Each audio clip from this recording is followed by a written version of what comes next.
आपने कोई भी मेथड अप्लाई कर देना है। सबसे पहला था नॉर्मली, अगर नॉर्मल भी आपको प्रोडक्ट मिल गई है तो वो बहुत अच्छा है। दूसरा आपने अप्लाई करना था सेलर का, आपने ड्रॉप शिपर को ढूंढना था, ड्रॉप शिपर की प्रोडक्ट्स को हंट करके ड्रॉप शिपर की आईडी को कीपा के ऊपर लगाकर उसकी प्रोडक्ट्स को निकाल लेना था, और उन प्रोडक्ट्स में से जो आपको लगती है कि हाँ ये प्रोडक्ट हमारे हमारे अकाउंट के लिए बेस्ट है, आपने वो अपने अकाउंट के ऊपर लिस्ट कर देने की। दूसरा ये तरीका था। थर्ड, आपको लगता है कि आपका ये जो ब्रांड है, ये ब्रांड आपके अकाउंट के ऊपर अप्रूवल मिल रही है इसकी, तो आपने उस ब्रांड की प्रोडक्ट्स को वन बाय वन चेक करना था कीपा के अंदर। ये 3-4 मेथड हमने प्रीवियस लेक्चर्स के अंदर पढ़े हैं। अब आप इस स्टेज पे पहुंच चुके हैं कि अब आपको प्रोडक्ट्स मिलना स्टार्ट हो गई होंगी, आपको प्रॉफिटेबल प्रोडक्ट मिल रही है। अब जस्ट आपने ये चेक करना है कि आपके अकाउंट के ऊपर कौन सी प्रोडक्ट लगती है, और अगर लग रही है तो उसको आपने लिस्ट कैसे करना है। तो मैंने एक प्रोडक्ट का एसिन कॉपी किया हुआ है, मैं उसको यहाँ पर कंट्रोल वी किया है। अब ये वही प्रोडक्ट है जो आपने ढूंढी थी पिछले लेक्चर्स के अंदर, और प्रॉफिटेबल प्रोडक्ट्स थी। अब इसको आपने अपने अकाउंट के ऊपर लिस्ट करना है। अब जब आप ओपन करेंगे यहाँ पर लिमिटेशंस में, तो यहाँ पर हर अकाउंट की डिफरेंट लिमिटेशंस होती हैं। जो एलएलसी बेस्ड होंगे वहाँ उस उनके ऊपर, क्योंकि वो अमेरिकन बिजनेस उनका रजिस्टर्ड होता है, तो उनके ऊपर रिस्ट्रिक्शंस कम होती हैं एज कंपेयर टू पाकिस्तान के जो इंडिविजुअल अकाउंट होता है। इसलिए जो रिकमेंडेड है वो एलएलसी वाला अकाउंट है, लेकिन आप स्टार्ट में काम अपने इंडिविजुअल अकाउंट से भी कर सकते हैं। आपने किस कंडीशन के अंदर प्रोडक्ट लगानी है, हमेशा हम जो प्रोडक्ट लगाएंगे वो न्यू कंडीशन में लगाएंगे। हाँ, कुछ होती हैं आपको अमेज़न से, जब ए टू ए हम कर रहे होते हैं प्रोडक्ट का, मतलब अमेज़न ही सोर्स होता है और अमेज़न पे ही आप सेल कर रहे होते हैं, तो उस वक़्त आप सम टाइम आपको ओल्ड प्रोडक्ट मिल जाती है अमेज़न के ऊपर, तो उनको आप ओल्ड प्रोडक्ट को भी यहाँ पे सेल कर सकते हैं। लेकिन हम ड्रॉप शिपिंग के अंदर और ऑनलाइन आर्बिट्राज के अंदर 3PL के अंदर हम न्यू प्रोडक्ट ही करेंगे, और A to A Amazon to Amazon बिल्कुल भी रिकमेंडेड नहीं है, उस पे आपके अकाउंट्स उड़ जाएंगे। ये आपने क्लिक किया, सबसे पहले आपने यहाँ पर अपना एसन डाला था, एसन डाल के आपने सेल दिस प्रोडक्ट किया, और आपके पास ये होने लग जाएगा। अब आपने क्या चीज चेक करनी है इसकी, कि आपने इस प्रोडक्ट पे जब क्लिक करेंगे ना आप, तो सबसे पहले तो यहाँ पर आप एड्रेस चेंज करें। आपने एड्रेस चेंज किया। अच्छा, जब एड्रेस चेंज किया है तो आपने देखा कि जो बाय बॉक्स है, ये बाय बॉक्स 16.74 के ऊपर बाय बॉक्स है, और आपने इधर से इसकी प्राइस और भी चेक कर ली है कि लोग कितने के ऊपर बेच रहे हैं। ये 16.74 के ऊपर है, 17.63, 17.75, 16 पॉइंट, मतलब यहाँ से आपको आइडिया हो जाएगा कि प्रोडक्ट की प्राइस क्या है और कितने के ऊपर बाय बॉक्स आ रहा है। अभी 16.74 के ऊपर बाय बॉक्स आया हुआ है, आपने इसको टारगेट करना है। इस सेलर से आपकी प्राइस जो हो वो कम होनी चाहिए, ताकि अगर बाय बॉक्स इससे जब आगे किसी और के पास जाएगा तो वो बाय बॉक्स रोटेट होके आपके पास आ जाए। ये आपने प्राइस को खास ख्याल रखना है, क्योंकि हमारे अकाउंट्स न्यू होंगे। अगर सरप्रेस लिस्टिंग वाली प्रोडक्ट है तो हम सबसे कम प्राइस पे लगाएंगे। आपने प्रोडक्ट ही वो ढूंढनी है जिसको आप सबसे कम प्राइस के ऊपर लगाएं, और आपको फिर भी प्रॉफिट बच रहा हो, ताकि आपकी सेल आना स्टार्ट हो जाए।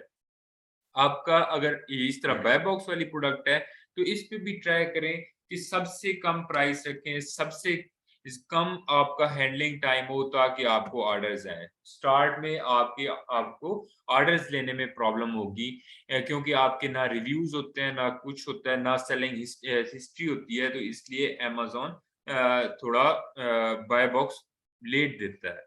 जब आपकी सेलिंग हिस्ट्री बन जाती है। इसलिए मैंने प्रेफर किया था कि आप सरप्लस लिस्टिंग में जाएं जिनमें बाय बॉक्स ना हो और सबसे कम प्राइस पे लगाएं ताकि आपको ऑर्डर्स आए। मैंने यहाँ पे ऑल एट्रीब्यूट्स पे क्लिक किया है। यहाँ पे एसक्यू है। एसक्यू आप दे सकते हैं। एसक्यू में ना बेसिकली आपके लिए एक चीज ये रिमाइंडर होता है कि आपका सोर्स क्या है। फॉर एग्जांपल इसको मैंने वॉलमार्ट से सोर्स कर रहा था तो मैं इसका लिखूंगा वॉलमार्ट। ये एसक्यू ये रिप्रेजेंट करता है प्रोडक्ट को। तो मैं इसको वॉलमार्ट X1 आपकी फर्स्ट लिस्टिंग है। आगे इसका एसन डाल दें। आप इसको ऐसे भी लिख सकते हैं। ये जस्ट आपने अपने अपना आपको याद हो कि आप जब जो प्रोडक्ट लगा रहे हैं इसका सोर्स कहाँ पे पड़ा है। तो अगर आप SKU यहाँ पर नहीं भी लिखेंगे तो ये मस्ट नहीं है। मस्ट जस्ट वो है जिनके साथ ये यहाँ पे स्टार लगा हुआ है। तो हम लिख देते हैं क्योंकि हम बार बार शीट को नहीं ओपन करके देख सकते। हम जस्ट इधर से ही देखते हैं SKU की कहाँ से सोर्स है और हम वहां से चीज परचेज कर लेते हैं। यहाँ पर क्योंकि जब मैंने देखा तो ये 16.74 के ऊपर बाय बॉक्स था तो मैंने यहाँ पर 16.73 प्राइस लगा दिया। मैंने प्राइस कम इसलिए लगाई है कि बाय बॉक्स जब रोटेट हो तो बाय बॉक्स मेरे पास आ जाए। जी, इसके बाद आपने यहाँ पर डेट्स वगैरह को बिल्कुल नहीं छेड़ना। आपने सीधा क्वांटिटी के ऊपर आना है। अच्छा, इसमें ड्रॉप शिपिंग के अंदर थोड़ी ट्रिक है कि आप एकदम ज्यादा क्वांटिटी नहीं लगा सकते। आपने क्या करना है कि आपने स्टार्ट में जस्ट 5 क्वांटिटी लगानी है। आपने 5 क्वांटिटी लगा के जब आपकी ये 5 क्वांटिटी सेल आउट हो जाए देन आपने अगेन 5 क्वांटिटी लगा देनी है। एक ही दफा आपने 20, 30 या 50 क्वांटिटी की प्रोडक्ट्स नहीं लगा देनी क्योंकि वो मे बी वो आपको कहे कि आपने इतनी ज्यादा बल्क में क्वांटिटी लगा दी है तो आप अपनी दिखाएं इनवॉइसेस। इसलिए आपने 4-5 लगा देनी है आइटम्स। जब ये सेल आउट हो जाएंगी आपने फिर लिस्टिंग को एडिट करके यहाँ पे क्वांटिटी को बढ़ा देना है। आइटम कंडीशन जो है वो आपने स्टार्ट में ही न्यू सिलेक्ट की थी सो यहाँ पे भी आपने न्यू ही सिलेक्ट करनी है। इसके बाद maximum order quantity. Maximum order quantity का मतलब ये है कि कोई भी जब आपके पास सेलर आए तो वो मैक्सिमम बायर आए तो वो कितने आपसे मैक्सिमम ऑर्डर कर सके।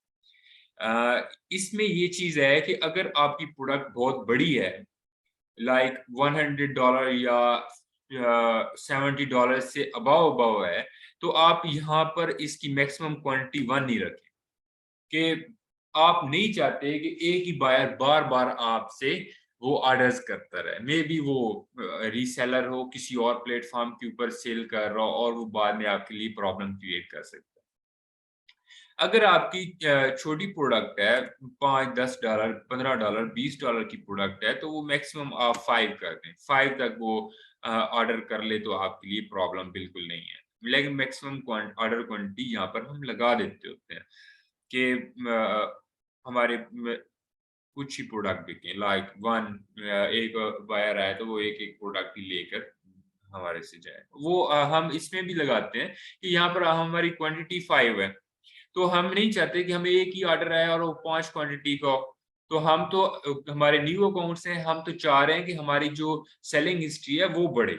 इसलिए हम उसको 5 क्वांटिटी लगाकर यहाँ पर मैक्सिमम ऑर्डर्स जो है वो 1 नहीं कर देंगे ताकि हमें 5 ऑर्डर्स हैं हमारी सेलिंग हिस्ट्री बढ़ती जाए।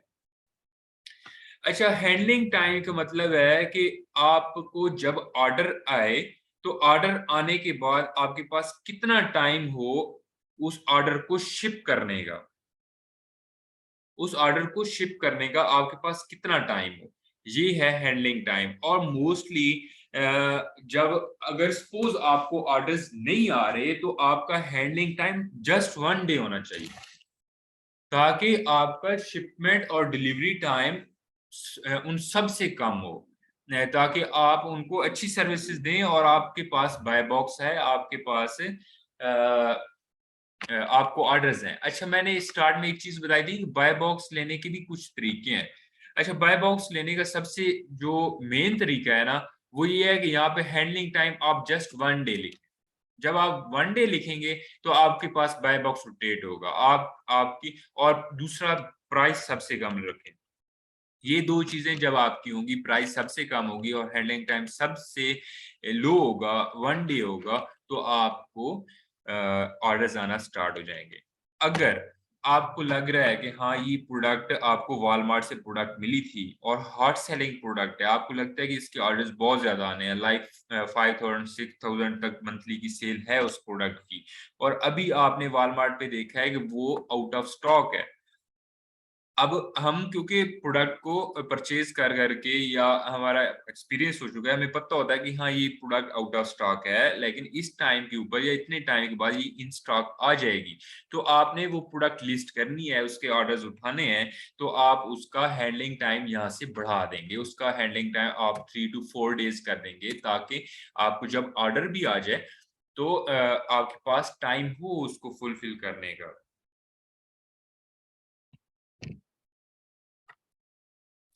ये हो गया आपका हैंडलिंग टाइम, ये मैंने यहाँ पर 2 डेज रख दिया। उसके बाद आपने ये सारा कुछ छोड़ देना है, फुलफिलमेंट चैनल के ऊपर आना है, और वहाँ पर ये है कि अब यहाँ पर 2 चीज़ें शो हो रही हैं। कोई भी आप आइटम को लिस्ट करने लगेंगे, तो लिस्ट करते वक़्त आपके पास ये ऑप्शन शो होंगे, I will ship this item my self. It's means के मर्चेंट सारा कुछ खुद करना चाह रहा है, और वो मर्चेंट है हम ड्रॉप शिपर और 3PL वाले, ये मर्चेंट होते हैं, ये खुद ही सारा कुछ करते हैं, पैकेजिंग भी, लेबल भी खुद लगाते हैं। या आप ड्रॉप शिपिंग कर रहे हैं तो आप खुद भी अपने रिटेलर से चीज खरीद के, वॉलमार्ट से, सैम क्लब से अपने कस्टमर तक पहुंचा रहे हैं, तो ये सारा कुछ आप खुद कर रहे हैं, ऑर्डर भी खुद ही फुलफिल कर रहे हैं, तो इसमें यहाँ पर आप मर्चेंट पे क्लिक करेंगे। अगर आप कर रहे हैं ऑनलाइन आर्बिट्राज, आप कर रहे हैं होलसेल या 3PL या कुछ भी, और वो आप अमेज़न की सर्विसेज ले रहे हैं, आप चाहते हैं कि रिफंड्स को, ऑर्डर प्रोसेस को, सारा कुछ अमेज़न ही देखे, अमेज़न हमसे फीस ले ले और हम जस्ट अपनी जो प्रोडक्ट है वो अमेज़न के वेयरहाउस पहुँचा दें, तो आपने यहाँ पर Amazon will ship and provide customer service. अगर कोई कस्टमर इस कॉन्टैक्ट भी करेगा अमेज़न के साथ, तो अमेज़न ही उसको टैकल करेगा, उसको रिफंड देना होगा, उसको रिप्लेसमेंट देनी होगी, तो वो अमेज़न ही देखेगा कि हाँ, आपको देना है या नहीं। अगर आप ड्रॉप शिपिंग कर रहे होंगे, तो वो कस्टमर का जो भी मैसेज आएगा, वो आपको आएगा। वहाँ पर वो आपने ही रिप्लाई देना होगा, आपने ही उनके साथ डील करनी होगी। तो अब ये चीज़ें यहाँ पर आप क्लिक करेंगे, और इसके बाद आप सेव एंड फिनिश जब कर देंगे, तो आपकी ये प्रोडक्ट लग जाएगी। ये है आपका प्रोडक्ट को लिस्ट करने का तरीका। मैं अगर किसी को इसमें प्रोडक्ट लिस्ट करने में प्रॉब्लम है, तो वो यहाँ पर क्वेश्चन कर सकते हैं।